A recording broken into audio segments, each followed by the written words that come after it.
Golightly. A podcast for the hopeless.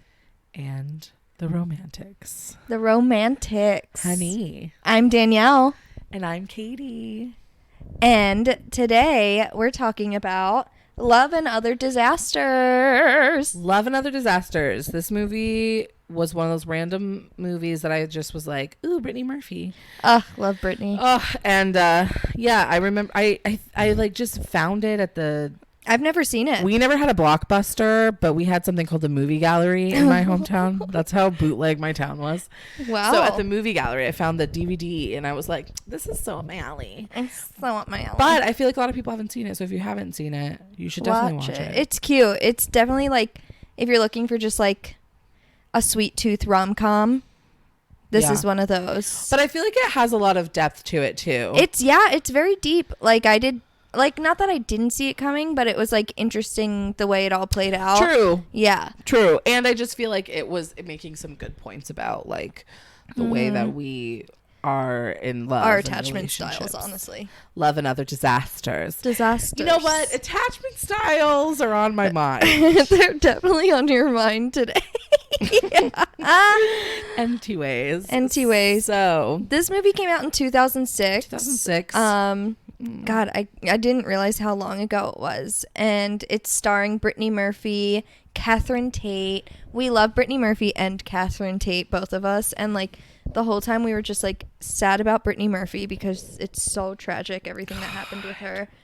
But we were also like hysterically laughing at Catherine Tate because she's such a queen. She's incredible. Okay, but like with Brittany Murphy, it's just like I want to watch her movies to be like, you know, R.I.P. Rest in power. We love you. We love your work. But it's so sad to watch her movies sometimes. It's like at the end of this movie, I was like, there's not enough of her. I don't have enough of her to like be satisfied. I feel the same way. I want so much more from her. But like, you know, I'm sure we'll whistle. Whistle. I'm sure we'll get to what's the one with her and Ashton Kutcher? In Vegas. Is it What Happens in Vegas? No, that's Cameron Diaz. Oh. You're thinking of the other one, Just Married. No, is it Just Married? Just Married? Yeah. So funny. Anyway, I forgot about that movie, it's like completely. So good. It's so funny. I just always think of the iconic moment when she throws the ashtray at his forehead. Yes. I was dying. But anyway, we're not here to talk about that movie. We're here to talk about Love and Other Disasters. Like I said, it was my first time seeing it. And it was just like I said, it's like a sweet tooth movie. Like it's like really indulgent and like it does have deeper meanings, but like I like what you said that it's a very self-aware romantic movie where like it was very much like I know what I'm doing. Like we all know what this is. Yeah, exactly. You know. So yeah, the main character is played by Brittany Murphy. Her name is Emily Jackson, but she goes by Jax, She goes by Jax. Such a cute little nickname. So cute. She's living in London. She was born in England. Her parents are English, and her dad was English and her mom was Spanish. And we find out that they die when she's very young, so she had to move back to America to live with her family.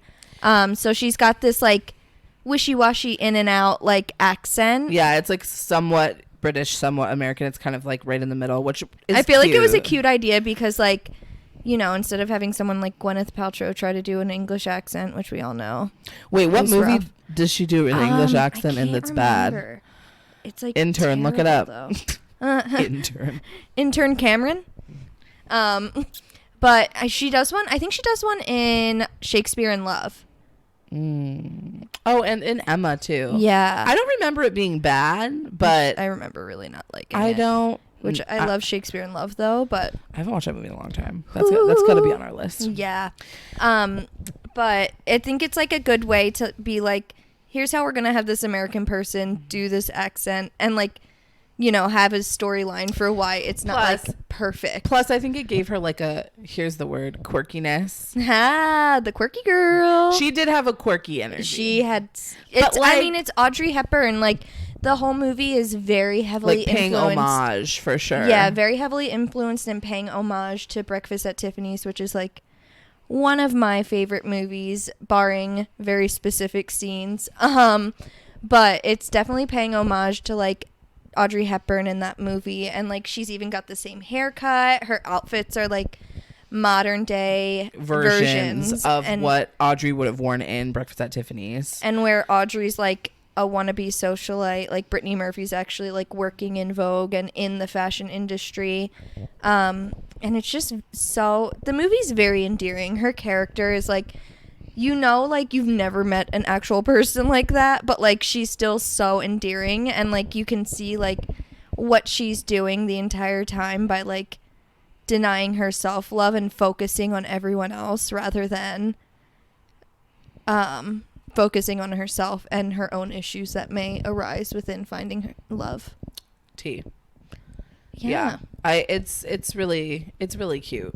Yeah, it definitely has. But that's the thing that I like about it. It's like it definitely has that feeling of like no one's actually like this. Like no one's life is actually like this. But they know, they are kind of cheeky about it. Like they're aware of it. It's like they're definitely, and like they say it a couple times in the movie. Like, oh, the whole premise of the movie is like Brittany Murphy, Jax, lives with her best friend Peter, who is a gay man. That's important to the storyline. And he's a screenwriter. And what I love about it is like the opening shot is like a script. Like it says like, you know, we open on like in typewriter type letters.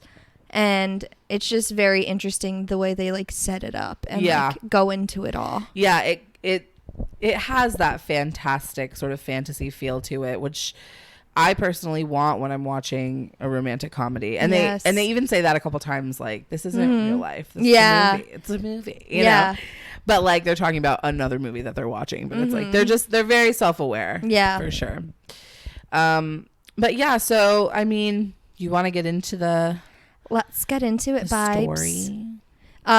Heads up, we're gonna be going in and out of English accents ourselves. And I forgot to mention that. I'm gonna be doing a bit of my accent. And Katie's is really good, and mine is interesting. No, yours is good as well. It's so good, babes. It's so good, babes. It's banging. It has me Alan. Oh. We also watch way too much Love Island, we love a Scouse accent. Don't even get me started. I'm like addicted. If any one of you out there is from Liverpool and you speak with a Scouser accent, please send me an audio. And also sorry in advance and for our also accents. Marry me. And also my number is literally.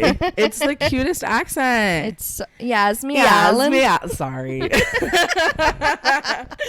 It's just so cute. So let's get into it, babes. Yeah, darling, let's do it.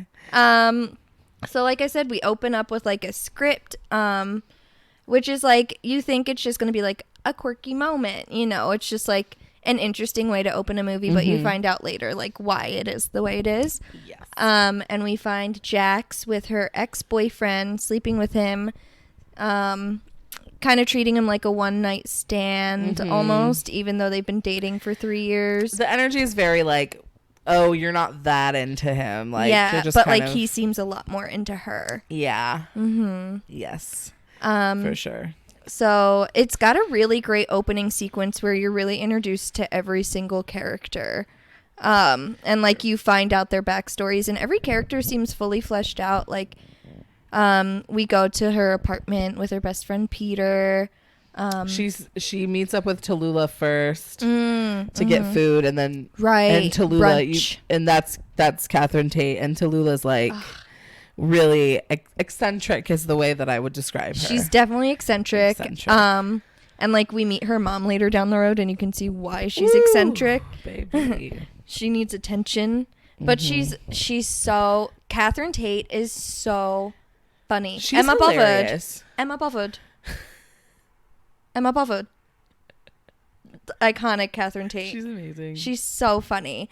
I feel like she just does not get enough love, and it was so interesting for me to see her in a rom-com because it seems very like not typical Catherine Tate, because she's very like comedy focused, and also like she was on Doctor Who. Like I don't know how. I think it was after this that she was on Doctor Who. I don't know the timeline, but or one maybe of my like favorite, right around. It had to be around the same time because she's one of my favorite companions. Yeah, she's so funny. She's so funny. And like her season, I mean, not to get all Doctor Who, because like I did love that show. I was on Tumblr in 2011, so of course.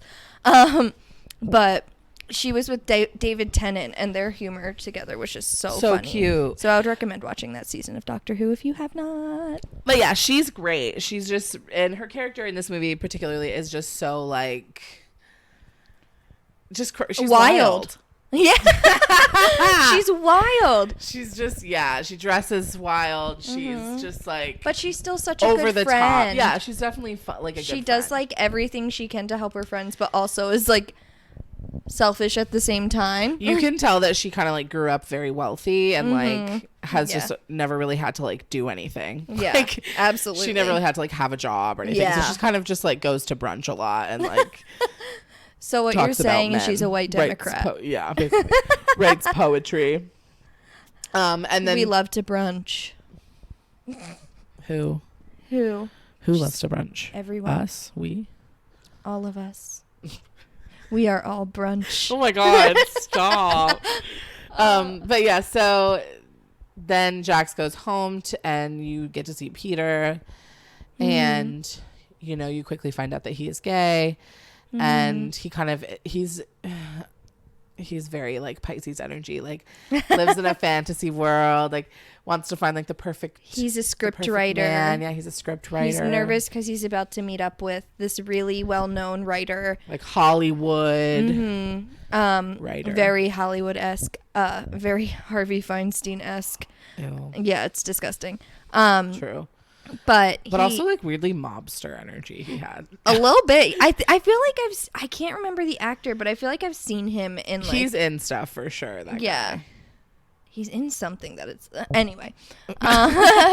No need to go down that rabbit hole. But yeah, he's just like really trying to get this screenplay done, but like, you know, he's too busy focusing on like love and like his job that kind of like pays the bills, but he's not really passionate about. Yeah, love Peter. We love him. He's lovely. He's so great. So yeah, so basically Jax takes him. Yeah, Jax takes him to the meeting, and then Jax goes to her job, which is at Vogue. Which is obviously iconic. Vogue, baby. I mean, I would never now, but like in 2006, when I wanted to go to fashion school, I was like, oh my God, she works at London Vogue. Yeah. Like I was, you know, obviously I'm a huge Anglophile, I guess is what I would be called. Like I love British culture. I've always been fucking obsessed with it, mate. And obviously. This movie really hit me. So I want to be just like her. And you are. Yeah. I guess. But yeah, I always really liked this movie because it was like, oh, she lives in London. She's got like a perfect gay best friend in her cute little apartment. Yeah. What's nice about this is like they don't relegate Peter to just being a gay best friend. I was gonna agree with that. They add other like gay men into it. They make them all fully fleshed characters with their own backstories without it being like, this is just my gay best friend. Like it's an accessory. Yeah, he's definitely is like a fully fledged main character of the film for sure. Yeah, I'd say he has just as much screen time as Jax does. Totally. And it's clear that like it wasn't just a sort of like we just have to add this in last minute so people won't yell at us for not having gay people in it. And what I think is really cool too, because like obviously I loved the movie Breakfast at Tiffany's. When I read the book, I remember being like, wait, he's gay. Like realizing that Truman Capote, like writing it, was like a gay man. And I think it's kind of cool that they made this movie, especially they like almost made it closer to the book than the actual movie was. Exactly. Like in some ways. And I think that it's true that when we find ourselves like not able to be truly intimate with someone, like I think a straight woman in a gay man relationship can feel very safe, and you can actually get very intimate, and they talk about that a lot in this movie. I was going to say that's definitely a running theme. So she goes to a photo shoot at Vogue, and she's got this crazy photographer that she has to work Sasha. for. That's right, Sasha. He's over the top. Yeah. He's just a very diva photographer. Yeah, very like once somebody's successful enough where they can just treat everybody like shit energy. Yeah. So she sees that he has a new assistant, Paolo. The actor who plays Paolo is beautiful. He's gorgeous. Incredible hair, Yeah. great bone structure, just amazing. Beautiful. And I don't know the actor's name. We did a lot of research before this movie. Paolo's gorge. That's all I know for sure. Yeah, but yeah, so she's like, "Oh, is this Sasha's new boyfriend?" She found him especially because he's just like a gorgeous like Argentinian guy working with Sasha, who's like clearly like a gay photographer. She just like assumes that he's also gay. Santiago Cabrera. That's Paolo. Love. She's like clearly like, Sasha's a gay photographer, so she's like, "Oh, this is just one of his boy toys that he picked up and decided to give a job to." Yeah. It's not, and what I love is it's not like love at first sight, because she's so like short-sighted with love herself. Like she doesn't want to actually see anyone as a potential love interest, so she'll like make any excuse to like put that out of her mind. Yeah. So she's just very like, "Oh, well, he's off limits for me. No need to look at him any other way except gay. for a friend." Yeah. So right away, she kind of is just like, he's the gorgeous gay guy, whatever. Just kind of like, writes him off. And I think like at that point, she's also just like in this confusing thing with that guy, James. Yeah. Her so ex-boyfriend. she's sort of not technically single, she's in that weird like limbo. Yeah. So I think that's also helps her to keep her blinders on. Yeah, absolutely. It's like another excuse not to like be open to love. She's like, I already have like a thing. Yeah. So while she's at the Vogue shoot, we see Peter waiting to interview this big Hollywood guy, and he's very excited because he wants to get tips and pointers as well. But the Hollywood guy has to fly back to America, so he doesn't very get to have last his minute, meeting. without even telling him. So Peter's just been sitting there waiting. And as he's leaving, he runs into a beautiful man carrying paintings and is convinced that this is the love of his life. And it's like one of those moments where like he drops, like he runs into him and then the guy drops his magazine and he picks it up and they're just like, that just meet cute moment in his mind.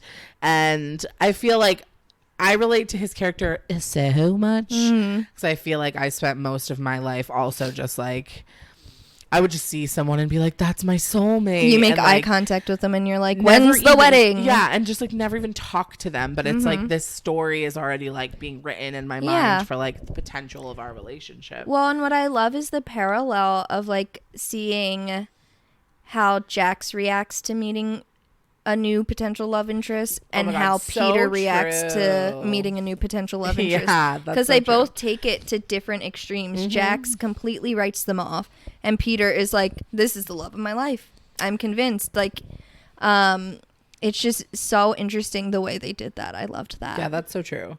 So Peter gets home and he basically tells Jax that he met the love of his life. And she's like, who is he? What's his name? Like, blah, and blah, she blah, gets blah. so invested and then because it doesn't have to do with her. Right. And then he's like, oh, I don't actually know him. I just know his name because I saw it on the magazine. So he's just like, so she's like, wait, then how do you know he's like the love of your life? And he's just like, I can feel it. Yeah, just very that. And then Peter kind of calls out Jax too, because he's like, why are you still with James? And she's just like, I don't know, like James is the type of person I should be with. He's like all of these things that I should want, but I just don't feel like anxious and like nauseous and whatever. And then Peter is like, that's not love, Jax, that's the flu. Which like very similar feelings. But I feel like that they bring up such a good point too about like how movies have convinced us that like love is supposed to be like it's supposed to like knock you off your feet. And you're supposed to feel like literally sick. Yeah, and you're just supposed to be so overcome with it that like nothing else matters, and it's like that's not healthy love though. That's like toxic love. That's toxic. That's like trauma bonding and just like meeting with someone who's like probably bad for you and is creating anxiety and stress in your life. But so I love how they kind of like touch on that. Yeah. Lightly. So we start to go on this journey to find the infamous David that Peter believes he ran into and fell in love with.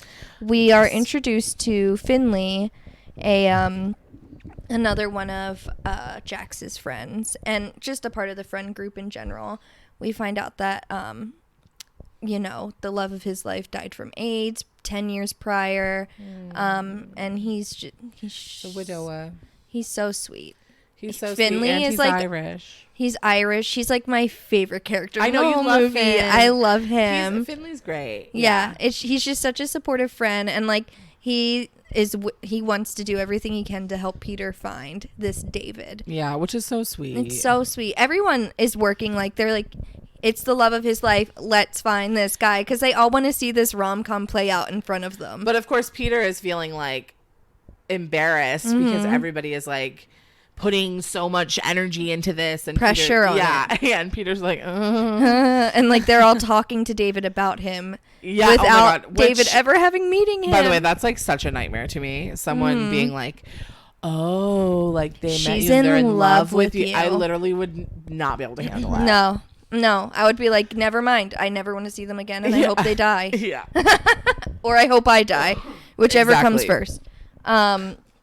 So they, Jax has a moment with Paolo where she kind of assumes that the only reason, she says to Paolo, like, pretty much, the only reason you got the job you got is because you're sleeping with Sasha.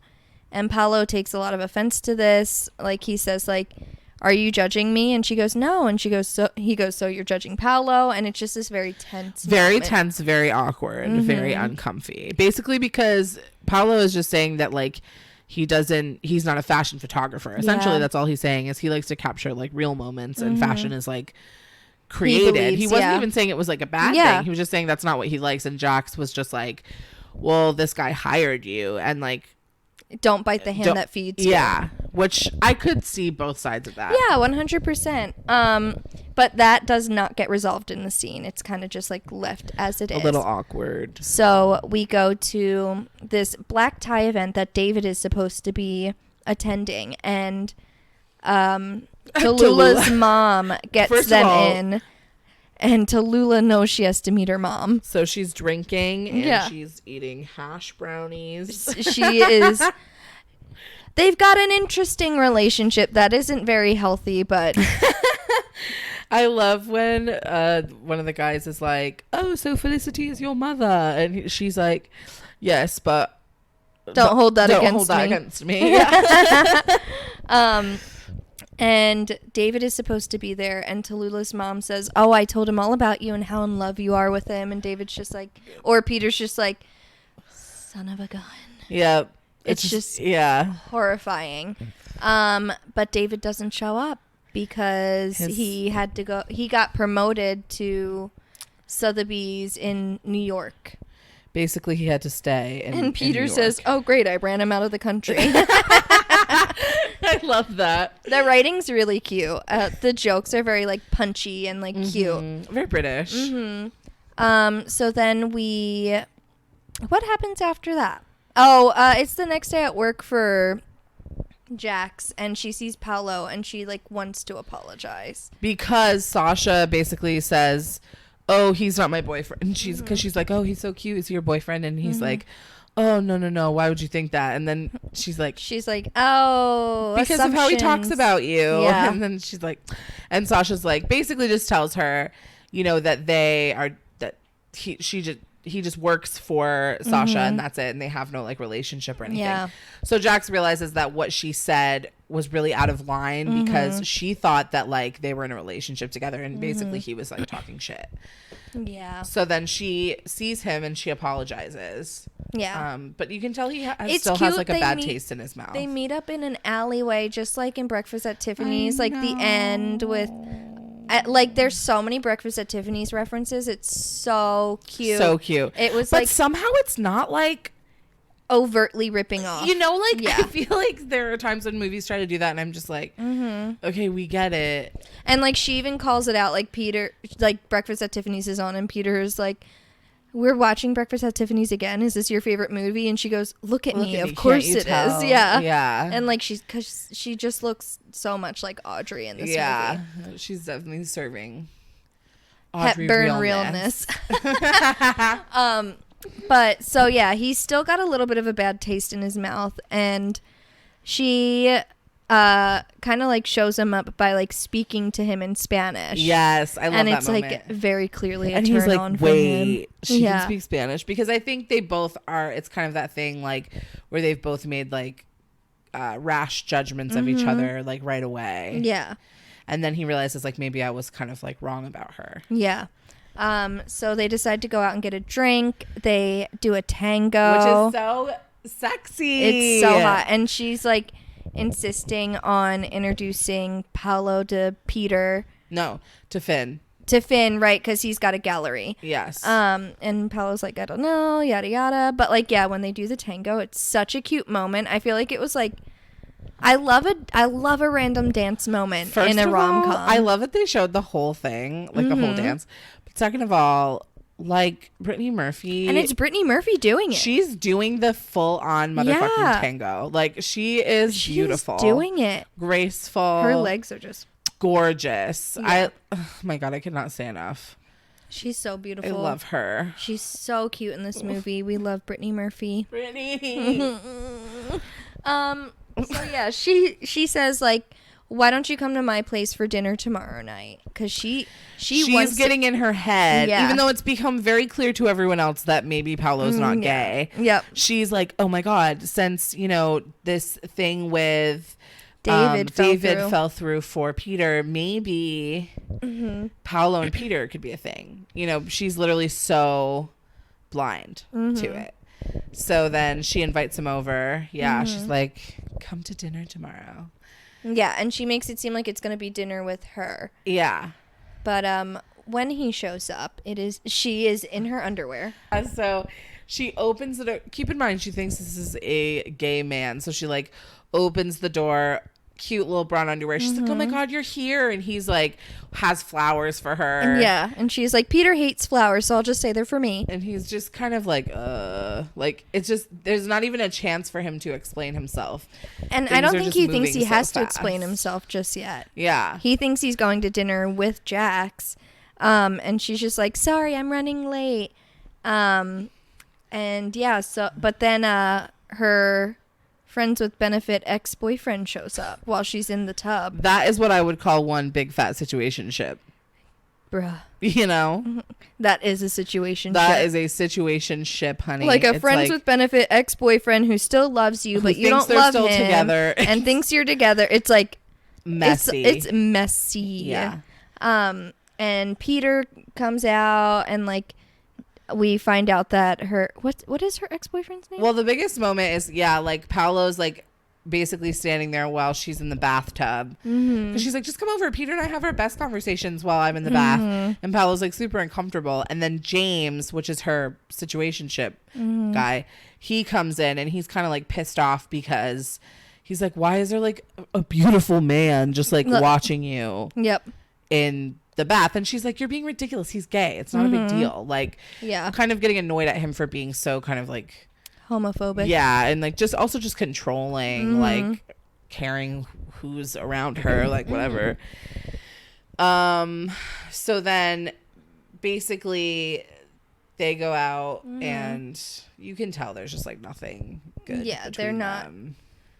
Because she's willing to like stop in the middle of an intimate encounter with him to get on a call with Tallulah about like a guy that she was talking to. Yeah, and it's just as they're getting undressed, it's like so they're like, just staring at each other very angrily. Like what is the word? Like loaded, sterile. It's just like they're There's just nothing like doing passionate what about they're it. supposed to do. Yeah.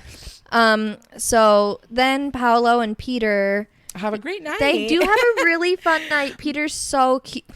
We love Peter. We love him. He's like such a little sweetie. Like you can tell he's already like getting ahead of himself on the first date. Yeah, he's one of those types of people who's like, this is the love of my life. Yeah, they're just like having a really good time. But Peter also gets drunk. So, and Paolo is like so sweet and like genuinely having and like, he's a good like, time. I don't have any friends in London. Why don't I just hang out with Peter? Which, by the way, is so endearing. Just because like, I would have been like, never mind. I have a stomach ache.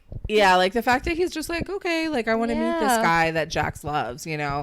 There's something really sweet about that. Yeah. So then basically the date ends and, you know, they're kind of having that chat like, it was lovely to meet you, whatever. And then Peter kind of goes in for a kiss. Oh. And Paolo does the limbo. Yeah.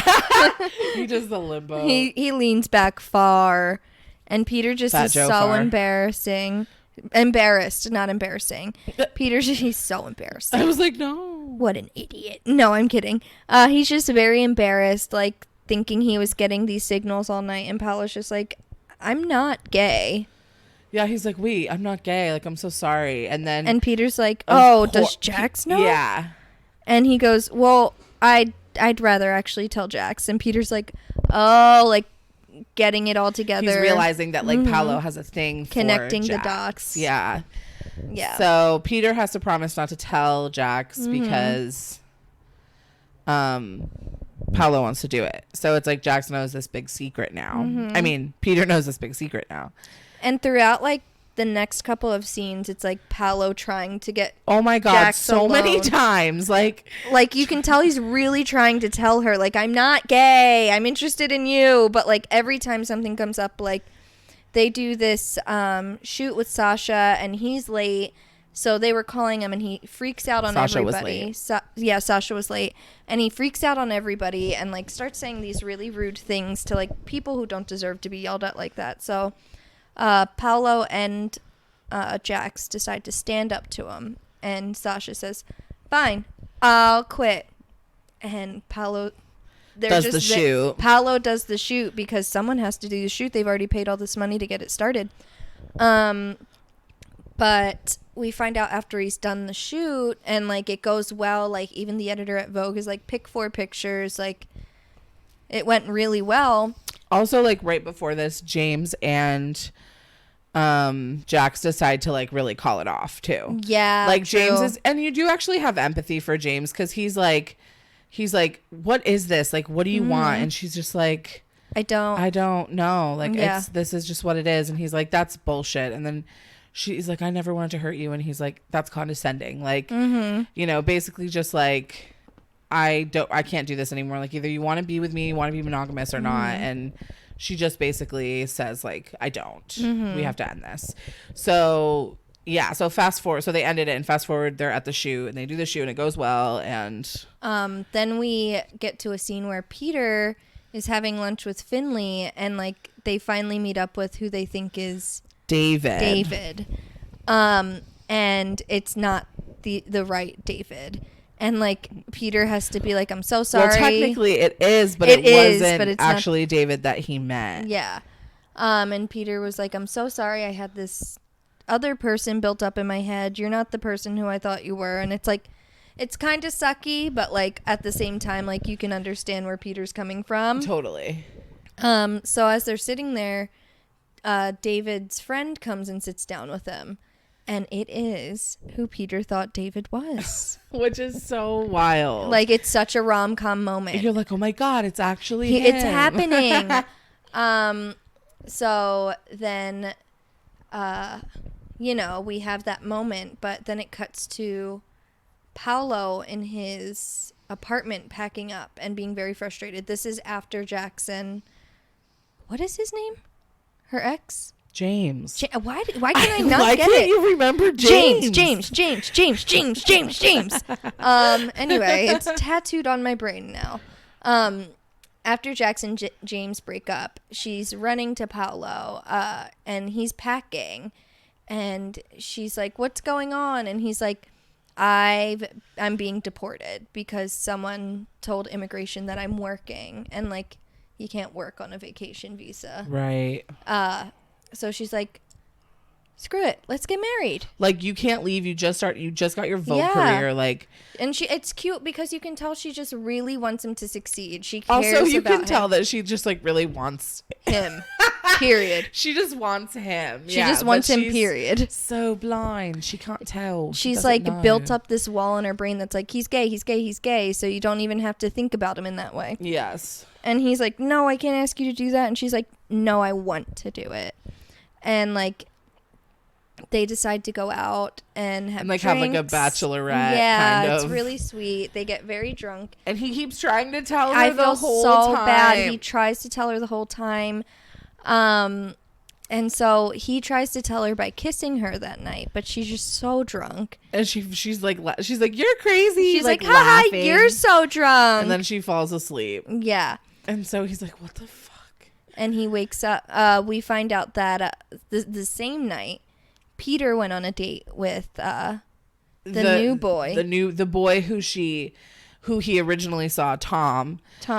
And Tom is just like this asshole, like actor. He's just an actor that's like, I'm a leading man. Yeah, I don't want to be blah. a 2-bit character actor. Yeah, I'm better than that. Yeah, he's just like lame. Yeah, he sucks. And you can tell it's like that moment where that reality crushing realness comes in, where it's like you saw this man and he was beautiful, and you convinced yourself that like there was going to be something between you, expectations you felt a spark, versus reality. but it was really just like you felt attracted to him because he was beautiful. Yeah, you felt infatuation, and it's really easy to confuse infatuation with love. Yes. And it's like perception versus reality, what you order online versus what you got. Like, yeah, so it ends up being like a really unfulfilling and kind of really sad moment for Peter, because this person ended just up being didn't live dead. up to his expectations. So it's like a very humbling experience. Yeah.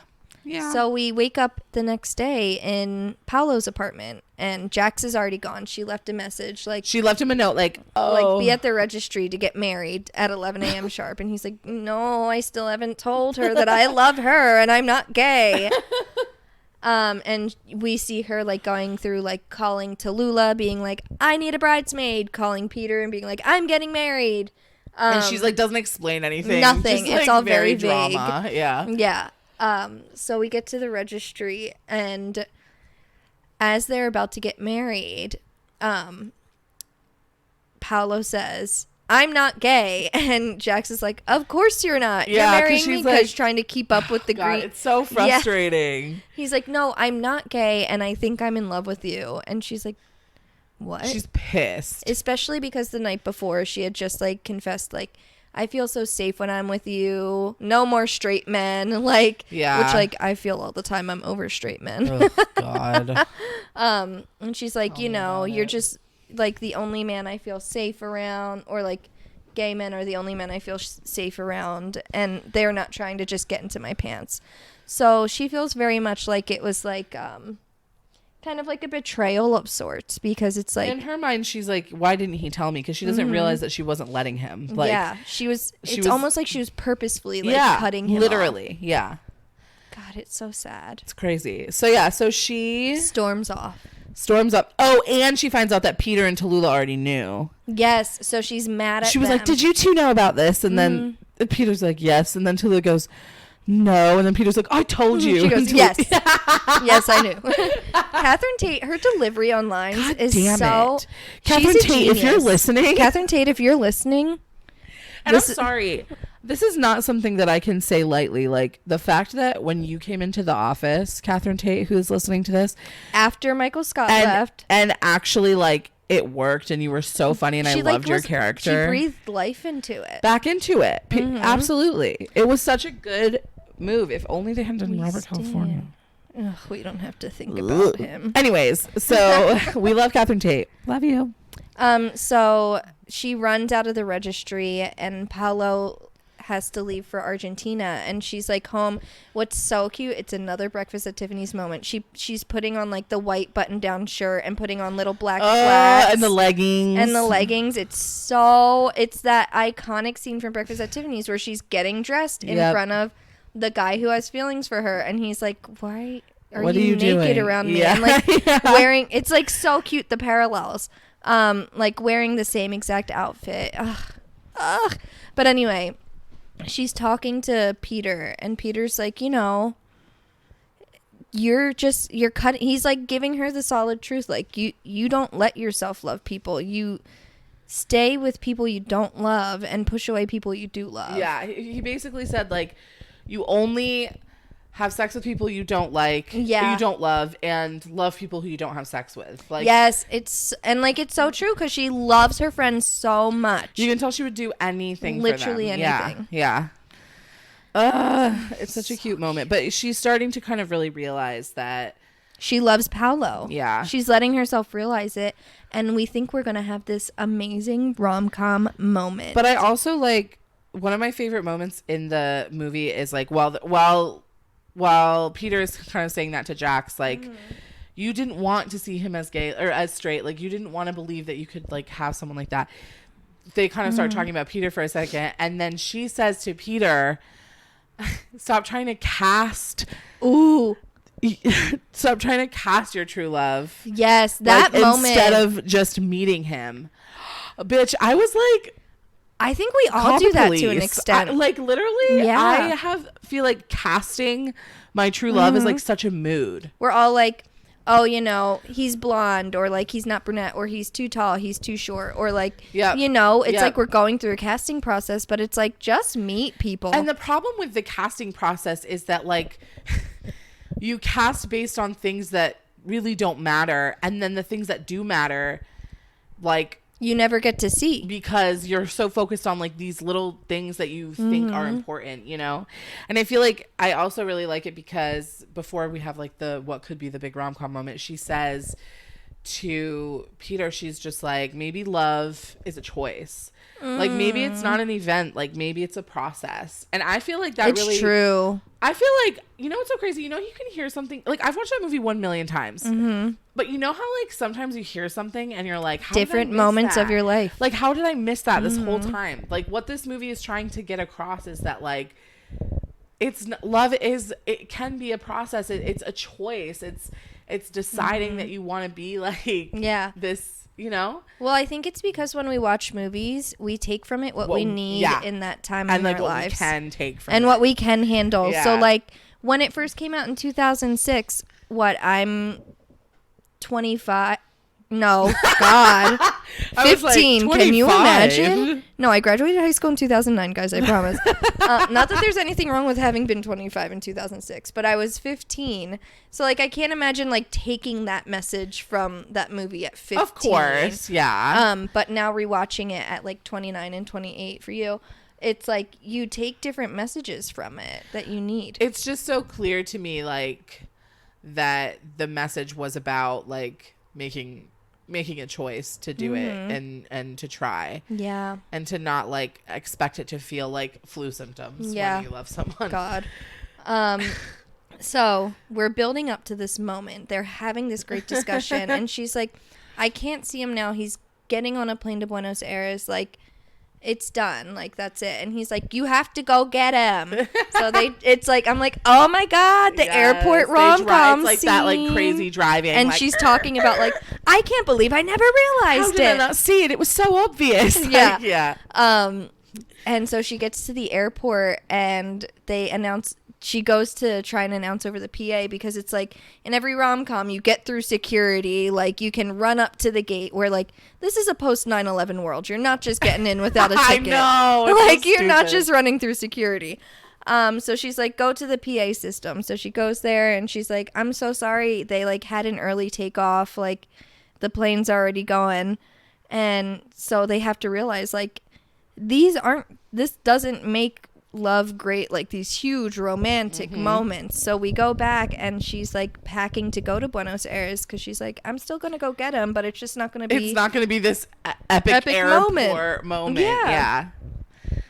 I liked that too. I thought it was so cute. It left me with a little bit of blue balls, but at the same time, like, I liked the message behind it, because it's like when you see it's about to happen and then it doesn't happen, you have to be like, oh, yes, let me save my romantic excitement for right. like 20 minutes from now. So then, like, she basically tells Peter, like, you just write your true love character, like, just write it. And so he decides, instead of trying to cast it, write it. like, write fiction. So he decides to write this story. You see him so like, typing cute. away, and then you see him meeting with, like, the Hollywood agent. And that's where it ties into, like, the beginning where it, like, came up as, like, the typewriter. Because it's like, he's been writing this story the whole time. He wrote the movie Love and Other Disasters. And basically the guy was like, the Kill Hollywood your baby. guy. The Hollywood guy basically made it Hollywood, which I think actually really happens. Yeah. Which is so cool that the movie was made the way that it was made, because... You know, he's like, okay, we're going to have Gwyneth Paltrow and Orlando Bloom. We need the leading lady to be blonde. We can't have a brunette. And he's like, but Jax has dark hair. And he's like, doesn't matter. Yeah. And it's like... And instead of gay men, we're having gay women. Because that's what Hollywood would want to see. We want to see... We're going to get Drew Barrymore and Cameron Diaz. Like, and he's like, I'm going to be Cameron Diaz. Like, and then basically they change it a bunch, but it's like that's kind of like the compromises you have to make. Yeah. You know? And then he's going to the tube, and he sees David, who was the one who he was like, he kind of blew off a little bit. He blew him off for sure, because he wanted Tom. Yeah. But he saw David, and then they have this like brief conversation, and you can just tell David's like so sweet. And David, such a kind you know what boy. moment I feel like made him want to go on a date with him is that Peter was like, yeah, I just actually sold my first script or whatever. And then David was like, congratulations. And he was like, they're changing it a lot. Or he's like, who knows what's going to happen? And he's like, it doesn't matter. You had the courage to write it. Yeah, it was so so sweet. He was like, congratulations. You had the courage to write something. What happens now? And put it out if there. It happens, it's out of your hands. But it was just this moment where I think Peter realized, like, why wouldn't I have given this guy a chance? Yeah. So then he's like about to get on the tube, and then he like... It like hits him, and then he runs, and he basically says, he has a little bit of a rom-com moment. And he's like, you know, like, would you want to go out with me sometime? Oh my god, it's so cute, because he's like, because when David and Peter first met, David was like, oh, I probably wouldn't have lived up to the fantasy in your head anyway. And then at this moment, when Peter's like, I know that I was kind of like a jerk before, but I would really like to take you out if you're interested. And David is like, well, you see, I've had this fantasy of going out to dinner with you, and I don't know if you'd be able to live up to it.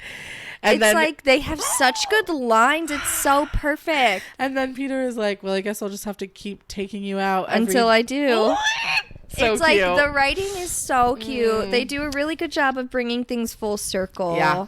So then you see Gwyneth Paltrow and Orlando Bloom. It like literally just like all of a sudden you see and like that. She's wearing the like Audrey P coat. Yeah, and like and her hair is done like Audrey, and they're just like running to each other for so long. So funny. And it's clearly exaggerating like the Hollywood ending, and Paolo played by Orlando Bloom, and they kiss and all that. Yeah. And then it kind of like pans out into the movie theater, and they're all watching the movie for the first time, and they're like, this is ridiculous, like whatever.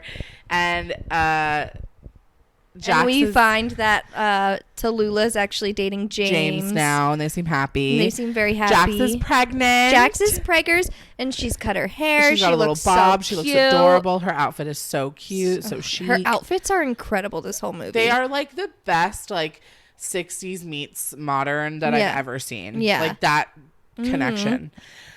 Yeah, and then you see that she's with Paolo. He runs in. He's like, "Sorry, I missed it," and they kiss, and it's so you finally get a Paolo Jax kiss because like you don't see that build up moment, and you're like, "I need to see them kiss." True. I need to see it. And they're all just like really happy, and Peter's with David, and it's just this sweet moment, and like then it has like the text again.